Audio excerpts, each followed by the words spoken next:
tutti, good evening and welcome to the Italian Radio Hour. Io sono Viviana and I would like to welcome back our regular listeners and also welcome any new listeners.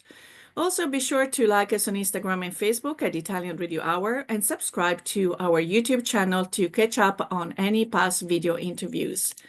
Vorrei dare il benvenuto ai nostri ascoltatori da tutto il mondo, grazie per essere con noi anche oggi mentre continuiamo il nostro viaggio per l'Italia e la cultura italiana. I'm so excited for today's conversation with our multi-talented guest, Yonv Joseph.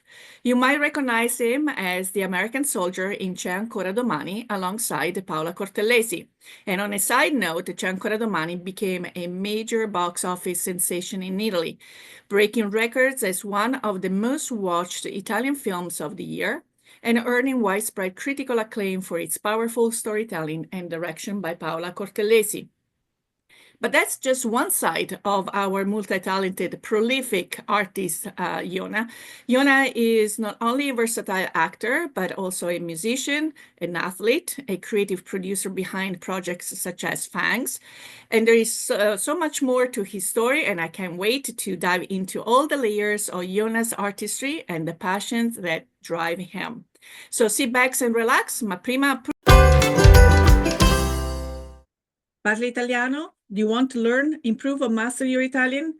Istituto Mondo Italiano can help. Located in the heart of Regent Square, Mondo Italiano offers small group classes and one-on-one private tutoring in person or online to help you learn Italian in no time. Visit us online at istitutomondoitaliano.org. Well, Yonv, from Rome to Pittsburgh, that was a true treat and pleasure to meet you in person. Thanks to our mutual friend, Ali. Ciao, Ali. Ciao, Ali.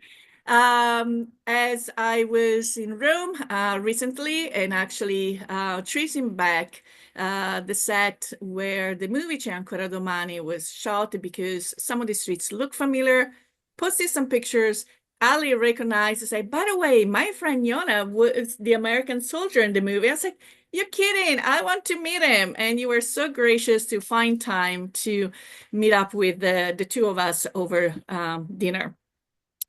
So that was, as the conversation progressed, it took only a few seconds to realize that, again, there are so many layers to your artistry that I think this conversation is going to move in many different directions. And hopefully you'll be able to share with your audience all about your passion, your drive, what you're working on, and so forth. But I think it just, as I like to do typically, is let's start from the very beginning. If you can tell us a little bit about your journey, where you grew up, and what first sparked your passion for the arts that eventually led you to your trip to Italy. First, I would like to say thank you for having me. And I would also like to say hello to Miss Franca. I got your message and I wanted to reciprocate and say I appreciate what you said. Um, and yeah, I can give you the short story. Um, I was in Italy with my Italian mom in Orvieto, and she was listening to some piano music that I was writing at the time, and she made a decision. She said that because I'm self-taught, and she said you're either going to go to school in Juilliard or you're going to go to school in Santa Cecilia, and I was like, And Santa can Cecilia we? is the most prestigious conservatory in Italy, just to give that. I don't yeah, I You don't didn't know know at that. that time? No. Yeah. And I was like, well, considering Italy is not around the corner, I mean, New York is not around the corner, uh, okay, sure. And then one thing led to another, and I got in for composition, and then I started to study violin, um, in Testaccio, the School of Music in Testaccio. Okay, wonderful. So you will talk about your violin later on. So When was that approximately? How many years ago would you say? Uh, I've been back and forth in Italy since forever. I don't know. Okay. It's been a while. Um, don't make me think. Don't make No. me think. So no, that's quite all right. I was trying to put in perspective of your the development of your career, your musical career, and I whether wouldn't call it a career though. it is, you're amazing. I mean, it just in the show notes we'll put links to your website, but I personally couldn't stop listening to all the material that was out there, and so so in your composition, I'm gonna dive into a little bit of the music first. Um, is there certain things that inspire you, whether it's from your environment, your life? Music that you have that you have studied, how do you go about it? Does it just come out, you know naturally, or Well, I didn't start studying music when I got into music. I don't come from a musical background within my family or anything like that. Nobody pushed me into getting into music. I I just took it upon myself, and I taught myself because you know nobody thought that it was possible. Because I started late, I guess. I wasn't a child.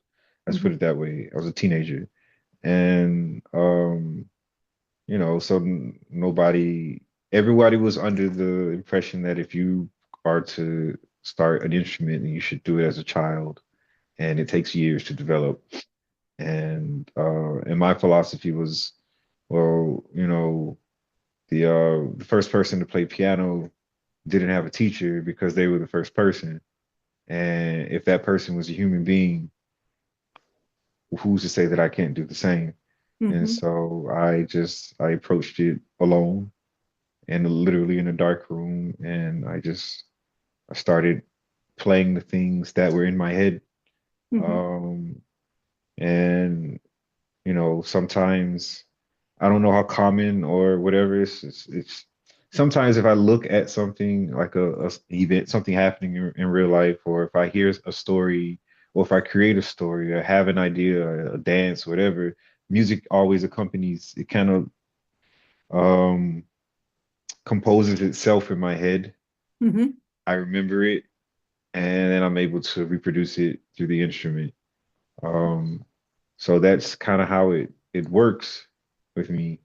mhm. Um, But with that said, I have people have heard my music and say, "Oh, it sounds like this, that, or the other." And then I've learned about other artists that way, and a lot of whom I've come to appreciate. And I'm very humbled to have been compared to some of them.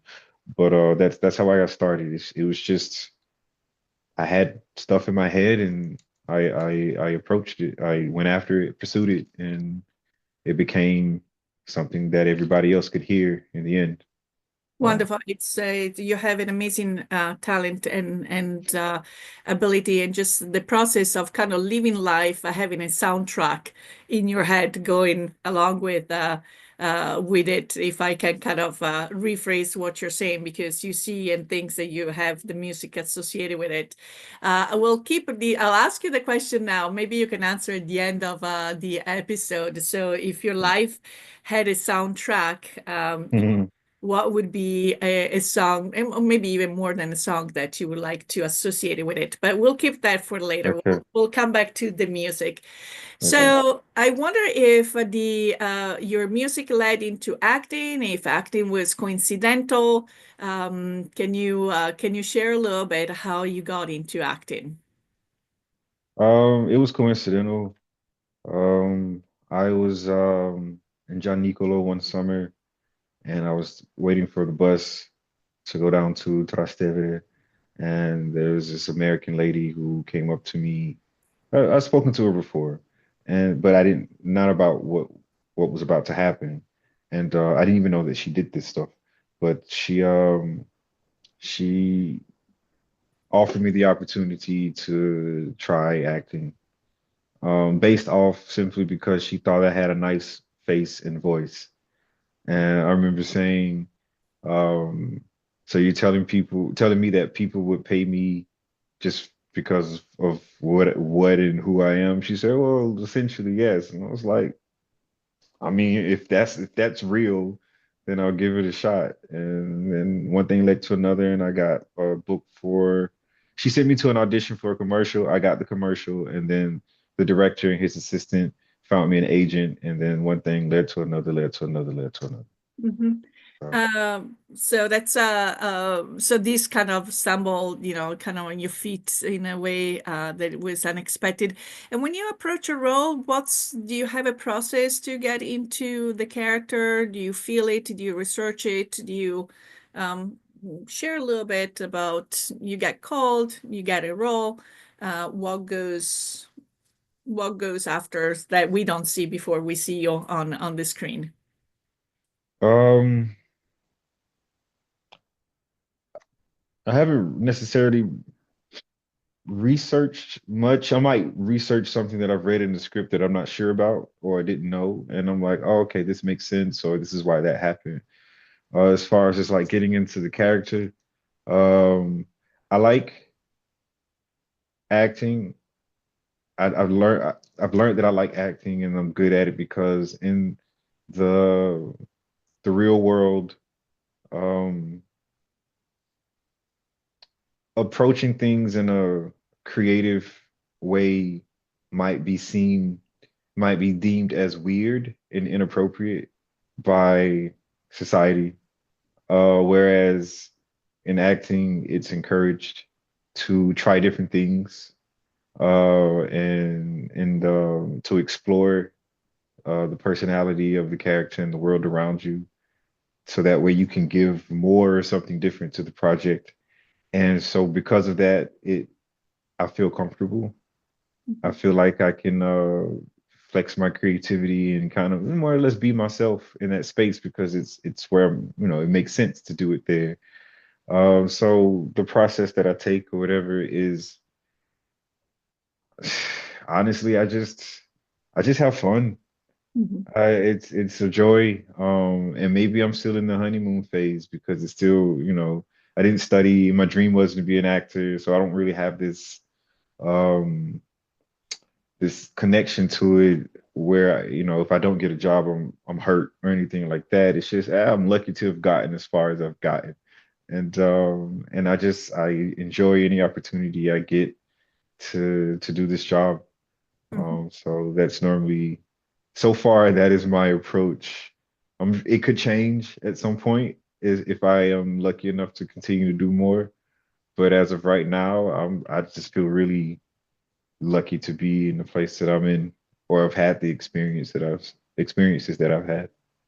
Definitely that enthusiasm that you just shared, and maybe that lack of expectations, just like I must get the role, really comes through your smile, through your role, and especially in the movie that we're going to address.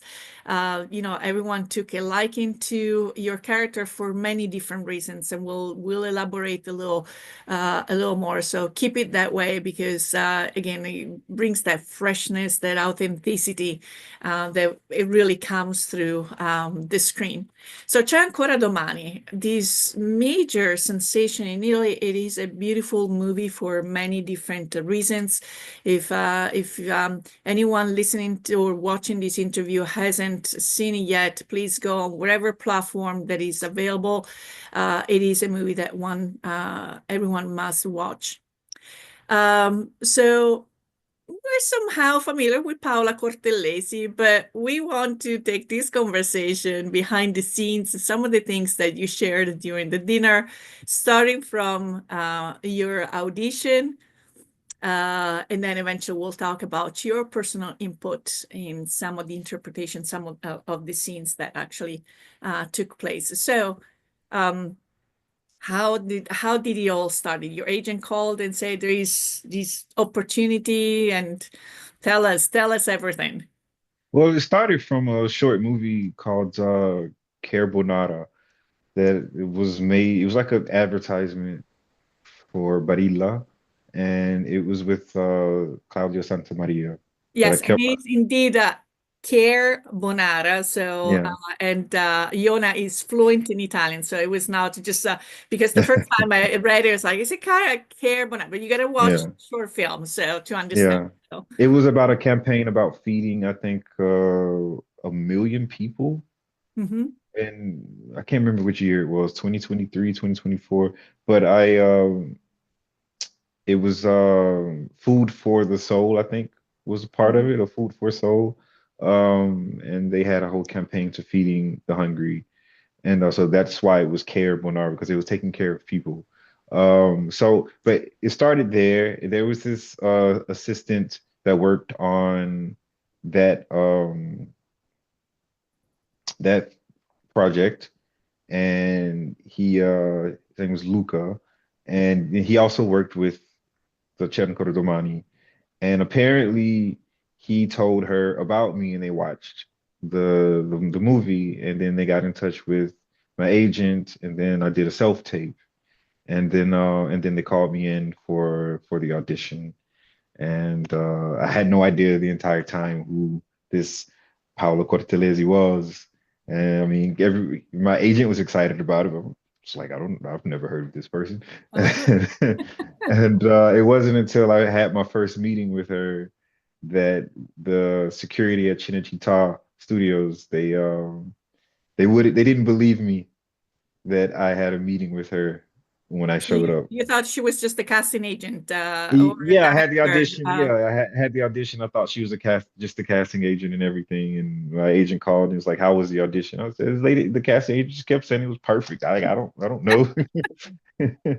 And but then when I had the meeting with her at Cinecittà, it was like, is he telling the truth? Is he not? Then that's when I realized that she was a big deal.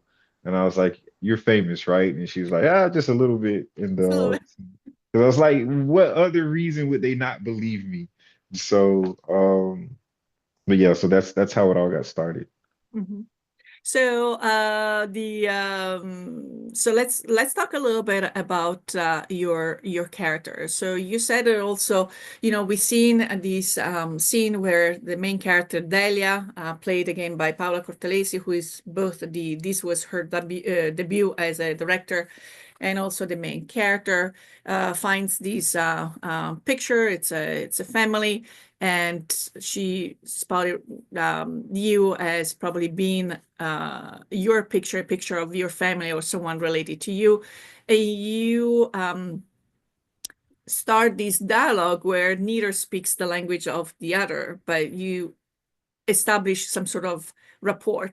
And in that scene, it feels like you want to share, you want to tell her why that picture was so meaningful to you and who were the pictures. So that comes across as probably a side of your character wanted to share, even if you were in this country where again you didn't speak the language, didn't know much of the culture, but you wanted to build rapport. Is that also something that represents your personality in a certain way, or the character? Tell us where you had input that was actually taken and the scene maybe changed or was shot differently, and where Mhm. you just kind of played along with the character. Okay, I'll go. I'll answer step by step, question by I know it's question. like I ask way too many That's questions at fine. the same time. And remind me if I leave anything out. As far as that part is concerned, if I am anything like that in terms of sharing uh my like the character with sharing something with a perfect stranger. No, I'm not like that at all. I'm very proud. As a matter of fact, I'm sweating because I'm having an interview. But no, I would have I probably would have just said thank you, and maybe I would have tried to offer a coffee or something for them finding it, but there was no way I would have told them who the people in the picture was. Um, but that's just, just me being protective of the people I care about. Um, And as far as input, yeah, we had a few rehearsals, and there was a particular day where we were doing, I think, the third time that they met. When he notices the bruises on her arm. Mhm. Um, I it was it got to a point to where it's not that it didn't flow, but it felt like it needed something. And then I have a peculiar whistle like that I can do. And so during the the the rehearsal, I as if I was blowing an actual whistle. And I was like, so what if I did that? And I stopped and like I checked her documents or something like that. And she's like, well, what would you say? And then we kind of made up some lines, and then she wrote everything down that I was saying. And, I didn't really think anything of it. I just thought, maybe she'll analyze it, and I don't know. And then we got a rewrite of that scene, and the part that I suggested actually made it into the script. So Mhm. it was nice to have worked with somebody who took the input of the actors as seriously as she did. And, I'm glad to have contributed to such a world renowned and beloved movie. So I was lucky for that, and I was lucky that it was her. Yeah. Not every director or writer allows that. So, We're going to take a couple of minutes to hear from our sponsors, and then I will have another question related to the whistle.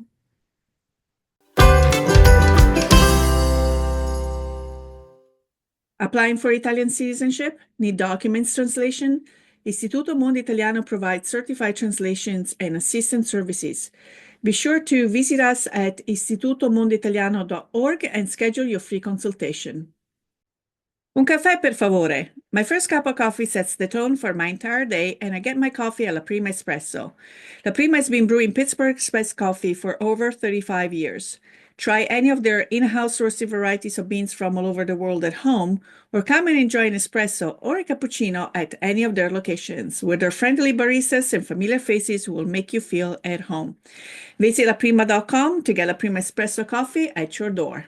Okay, we're back having a conversation with Yonv Joseph, and we're talking about the C'è ancora domani, the scene where he is representing the American soldier. Delia is trying, they have already had an encounter, and Delia has gone through a very rough moment. Actually, because of the reward she had got for giving you the picture. You ended up mhm. giving her chocolate. She brings it home. Well, one chocolate goes to another friend, to a special friend, but the other one goes to the children and the husband. It's like he uses, throughout the movie, we have language or just scenes are pretty powerful, pretty strong. And he would say that only a woman from the streets, so to speak, would be getting Mhm. chocolate. So we see we don't see a scene where he is probably and is going to really beat her up. Um, but we don't see that violence because Paola wanted to have a different approach to how the physical violence was left to the imagination of the audience without having to see the slap, without having to see the push and the kick and so forth. So we started to see a dance, we started to see music. And we all had different interpretations about her approach and how powerful that was, that you don't have to see it. But you actually gave us una chiave di interpretazione, her intention. Tell us a little bit about what those movements, because as a dance, you know what one person is doing and you respond to it. So tell us a little bit about her, what she shared with the cast, with her intention on it, behind it. Yeah, it was as you said, it was a dance, and it was to communicate with the audience that it was a ritual. It was something that, you know, they did all the time. They knew the steps. They knew what to do when the music played, and rather than showing it in all its aggression, it's for them. It was just it was automatic. You know, it's like you're not even thinking. You've done it so much you don't even think about it. It becomes a dance, and so it was kind of a way to express or to show it in a way that the two characters have come to, I guess, absorb this reality, to where it's to them it's not even how the audience would perceive it anymore. To them, it's just life. It is something we do. So that way it, it it'll be digestible, but at the same time, it doesn't take away the impact um of what's going on. And I don't know if you noticed, but like the bruises, like, you know, disappear at the end of the dance. And because they're not there, but they're there. Mhm. And it comes back later, and you know, it'll come back once the music starts. So that was kind of a way to be able to metabolize the scene without being um horrified by it. Mhm. So it wasn't a way to minimize domestic violence. It was just a way to, to be able to see it for how they live it. Yeah, the fact that unfortunately the abuse is normalized, is so recurrent that both the abuser and the abused kind of know the routine Yeah. almost as well as the steps of a dance, and that's very strong to normalize abuse. So that's why also the movie was so strongly perceived, and also the that we saw is like, I saw your bruises. You're not just gonna get away with it. I want to do something for you, right? That's so it's even more than just a sound. It's like, stop. I These cannot go unnoticed. And so then you owe her a favor. Hmm. And again, even though the two of you don't speak the same language, they work on certain words that sound the same between the two of them. You have built a rapport, and you're going to be part of something that was important to Delia for a little bit of the redemption, more of her daughter and her family than for herself. Now, they Hmm. also describe you as the American soldier, that you probably have more teeth than the Italians. So there is humor,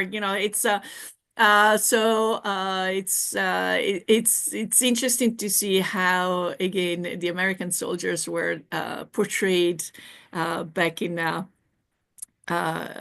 those days as being, bigger and, smiley and happy-go-lucky, distributing chocolate or chewing gum. That's what I hear. And I think Franca was sharing some memories about that as we were having the conversation. What's your take out of this movie? Where would you like this movie to be seen, or something that was it just a role for you, or is something, in addition to working with Paola Cortellesi, left something a personal connection? Let me make sure I understand the question. You Yes. said, Yeah, was this movie, sometimes people play roles, so to speak, and then move on to the next part. Mhm. What was your personal take out of this experience? uh, in other words, like, has it resulted in other experiences? Is Or that, how that has impacted you as Yona? um, well, I mean, for one, I wouldn't say we're necessarily friends, but we have a respect for one another, for me and Miss Paula. Um, you know, from we talk. It's not like every day or every week or anything like that. But you know, if I need to reach out to her, the phone line is open and she reaches back and we'll have a necessary conversation about whatever. So that's in terms of what's the word I'm looking for? Like she was the director, she was the writer, and she was the head, the lead character in this film. And she steered the ship and she steered it out of respect and love for everybody on that set.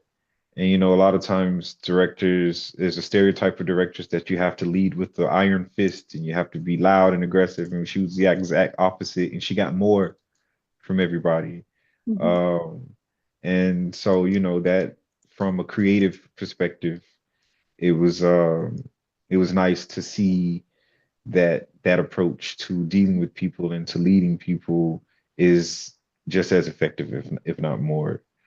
So that stayed with me.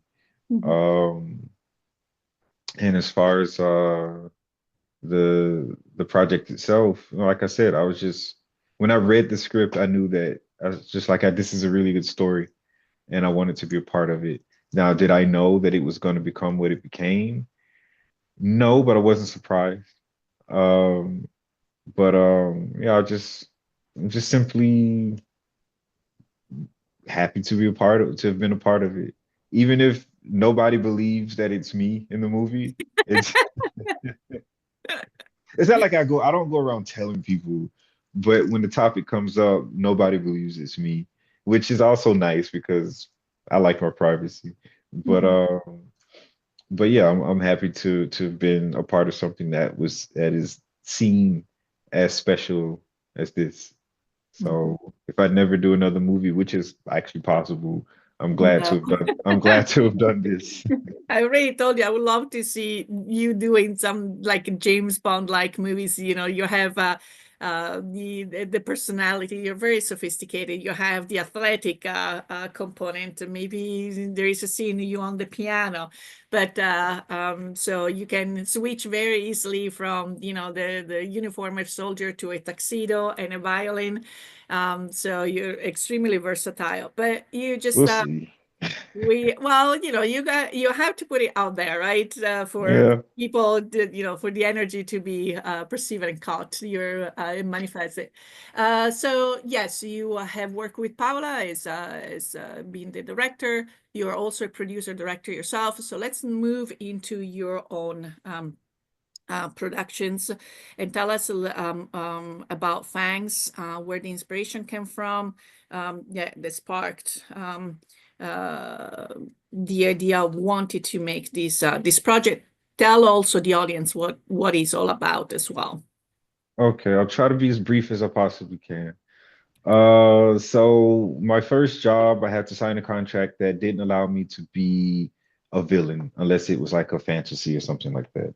And I thought, okay, that's fine. I could be a million other things. And then I got offers for jobs where I was always a criminal. And I was like, okay, there has to be a different narrative. And so when I realized that the narratives were very limited, and the opportunities were limited, then I started to write. And I met other people, and they more who've been here. They're Black Italians, and they're actors and actresses, and they basically confirmed what I felt, what I was going through. And so I was like, what if I wrote something? Would you be willing to participate? And they were like, yes. And so I wrote something different from the thing that you saw, Fangs. And it wasn't I couldn't get a meeting. The production company one of the production companies that I went to said that we already have something about racism and discrimination. And I was like, that's great, but this isn't about racism and discrimination. So they assumed that's what it was because of my appearance. And then there was a producer who tried to sell it, and he was like, this is a good project, but one of the hardest projects I've ever had to sell because most of the cast was black. Because he was like, Italy's a tough market for something so diverse. And and so I decided, okay, I have a little bit of money. I'll just do something small and bankroll it myself. and I'll present it in a package that appears to be what these production companies, I guess, are saying these are the types of characters that are easily believed or digestible in Italy. So I gave them that on the surface, but underneath I created characters that were a little bit more complex and kind of subverted their expectations. And at the same time, more importantly, it was just something for us to have fun, to make and be proud of. Hmm. And, and just to look back and say, that was even though it was shot in like a week, Wow. yeah, it was a very fun week. And, we all came together as people. It didn't matter about the color of our skin because everybody was mixed behind and in front of the camera. And, everybody got together, put their talents on the table, and we decided to create something for ourselves. And if people like it, great, and if they don't, we loved it. Hmm. And so hopefully, we got the second season that'll be out soon, but hopefully it'll lead to more opportunities to be seen as just actors and not black actors or Chinese Italian actors or whatever. It's more than we have more to offer than the stereotypes and the Hmm. cliches. And Yeah.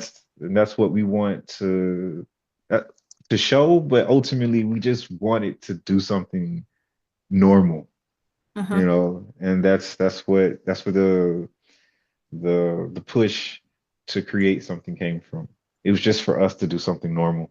Uh-huh. Were there challenges or opportunities during the making of Fangs that Oh, there's financial challenges, yes. The first episode is called 600 is because I learned the maximum amount of money I could take out of the ATM in a 24-hour period was 600 euros oh. because because I had to pay something, and I was like, okay, so I have to wait another 24 hours before I can use the ATM again because 600 is the limit. But financially, there was a challenge. Um, uh, I mean, that creates other challenges or whatever, but honestly, no matter how much money you have, no matter how many resources you have, you're gonna have challenges. You're Mhm. gonna run into roadblocks. So that's just part of the game. Right now, the biggest challenge now is just getting opportunities from the things that was created. I would like for the right people to see it and to see the potential in it and to give me or us an opportunity to create something to see that we have quality ideas that can be developed given the right support and backing. So for me, that's the ultimate goal. Mhm. But collectively, we just wanted to do something for and amongst ourselves. I cannot wait to watch all the other episodes. I was on the first one, and again, people have filters, people will have judgment. It's kind of even when they pretend not to, they're Hmm. going to impose their expectations on the opening scene. Hmm. It's actually pretty hilarious as well, and just how then eventually that first episode ends up, even the scene where you have friends over, Hmm. you're serving, what is it, lactose free? No, it looked delicious and it's It like was gluten-free obviously and healthy. lactose-free lasagna, tiramisu. Yes, and also yes, I know that an healthy regimen and physical activity is very important to you, which lead us to seeing you on the basketball court. Well, I haven't had the experience, but I heard that you're also an amazing baseball player. So tell us a little bit about. Do you play regularly? Do you play with by yourself, a team? Tell us a little bit about you when you're not producing, when you're not acting, when you're not composing. Um, It's almost never.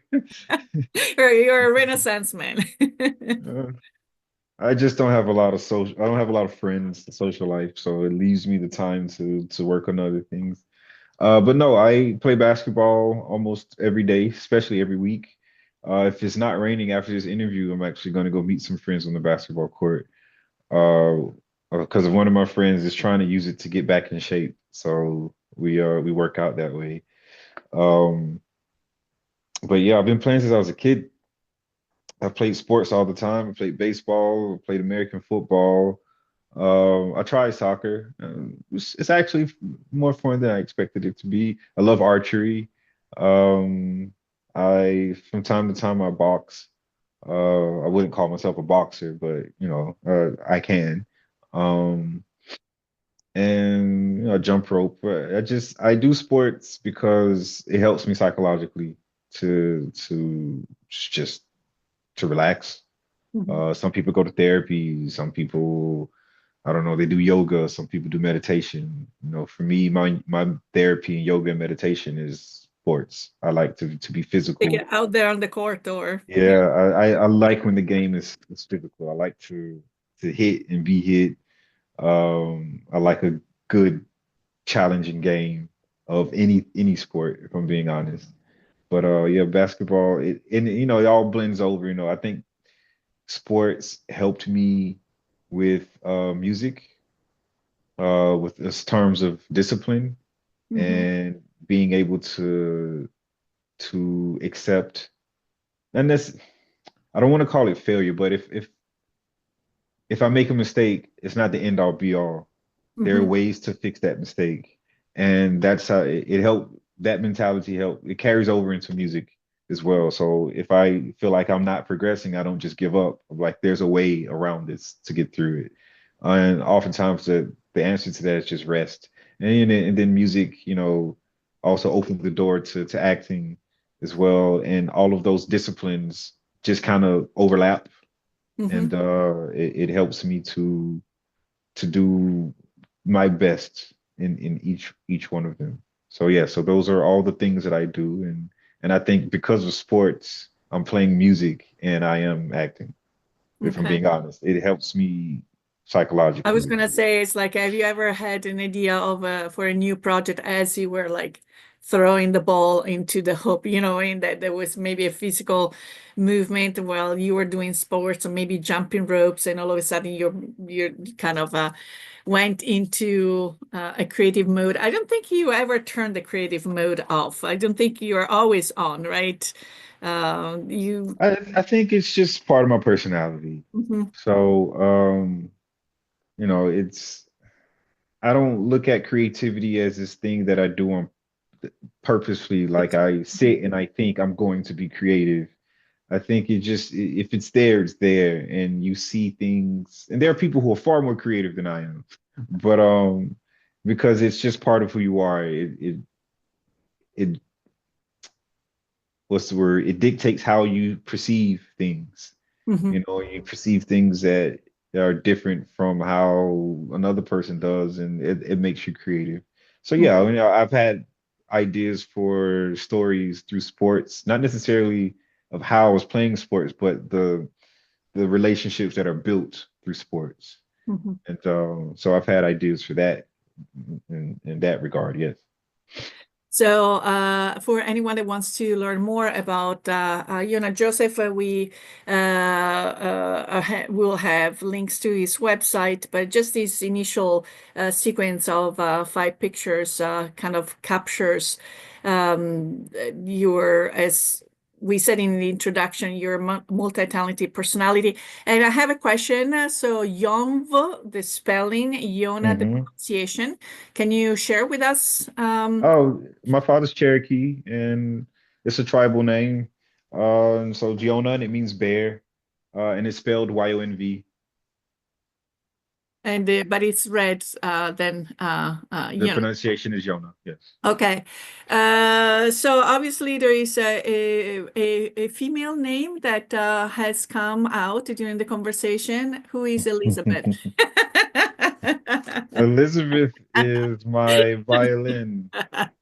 Elizabeth was my grandmother. She was the person that I was closest to, and she never got the chance to see this part of my life. And so when I started playing violin, um, and that was my first big purchase, a violin. Mhm. And I named her Elizabeth because the the violin maker, he had like three, no, not three, maybe four or five different violins and he wanted me to choose from. Hmm. And so I closed my eyes and I said, just play them. And he played the second one. I said, I want that one. And then he was like, yeah, but it has a defect. Are you sure you want this one? And I was like, play them again in a different order, and I'll close my eyes and I'll decide. If it's the same one, I'll take it. And he played them in a different order. When he got them, he played Elizabeth. Said, that's the one I want. And he's like, are you sure? And it was like, yes, I want it. And he was like, but nobody wants it because of the defect. I said, I know exactly how that feels, and I also know how it feels that to have somebody accept you for who you are despite having this perceived defect by everybody else. Hmm. So, and that person for me was Elizabeth. And so we chose each other that day. Hmm. And so now, whenever I'm on set or if I go to a different country or if I do something that I think that she would have found interesting, I bring her with me. Yes, And she has a frequent flyer miles account, the most yeah, well, traveled violin. well, I had to buy a special case for her to Mhm. be able to put her on the plane. So now she's my carry-on and I try to, you know, I try to travel as lightly as possible. But yeah, she comes with me in to places that I think that she would have appreciated. So it's my way of keeping her close, you Mhm. know. You're taking your So grandma around the world with you. yeah. But I Kind of. also have another violin recently called Enzo. Uh-huh. And he's like my Italian grandfather. He was on his deathbed recently, Hmm. and when he regained consciousness, he called me, and he was like, "Come to the hospital. I had this problem, whatever." So I went to the hospital almost every day until I got sick, to see him. And then when he got out, I went to his house, and he said, "I have something for you." And I'm not gonna give the full story because I promised him I would, but he gave me a new violin, and so now Elizabeth has company. Mhm. Elizabeth and Enzo. So And it's funny because you actually make fun of your character in Fangs that he has names like, oh, you have a violin, it's called, it's so. So, yeah, uh, yeah. She's yeah, in Fangs, and I make yeah, fun of the fact that I named my violin. Yeah. yeah. So I have very fast and silly questions. So are Mhm. you a like a little rapid fire, Okay. coffee or tea? Tea. Tea, okay. Tisana Okay, yeah, specifically. but that sounds like a more caffeine-free type of Yeah. herbal teas. Yeah. Early bird or night owl? Early bird. Okay. But I Um, am up late, but I still try to get up early. okay. Dream travel destination. Japan. Depend on what? Japan. Oh, Japan. Japan. Okay, Yeah. sorry. Have you been there yet? Nope. Or is still a dream? Okay. Yeah. And a movie you can quote by heart. Oh, Jesus. I don't think I can quote any movie. And it's probably because the movie I've seen the most is in Spanish. Oh, My okay. fa my favorite movie is Pan's Labyrinth, which is a Spanish film. Hmm. And I've seen it maybe about 20 times. I can't quote it because I don't speak Spanish. And a song that you're embarrassed to admit that you love.